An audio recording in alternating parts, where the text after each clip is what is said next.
இந்த சின்ன மலை இறங்கி ஏறுறதுக்கு ஒரே இறங்கி ஏறதுனால ஊற மூச்சு வாங்குது. மிளகாப்பொடி சித்தரோட ஜீவசமாதி பார்த்தோம், ரொம்ப நல்லா இருந்துச்சு. இன்னும் ஓப்பன் பண்ண க்ளோஸ் பண்ணிட்டுருக்காங்க. மேலே முருகன் கோயில் இங்கே தான் இருக்குது, போயிடுவோம். முருகன் கோயில் இங்கே தான் இருக்குது,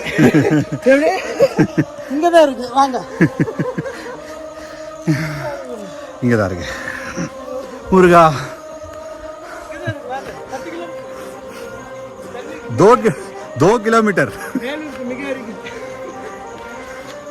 ஸோ அந்த மேல் இருக்க இந்த முருகன் கோயிலுக்கு கண்டிப்பாக எல்லோரும் வந்து பாருங்கள், ரொம்ப நல்லா இருக்கு. ஒரு குட்டி ட்ரெக்கிங் போயிட்டு வந்த மாதிரி இருந்துச்சு.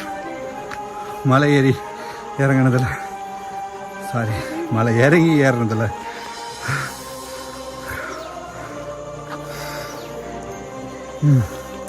சிவாய நம.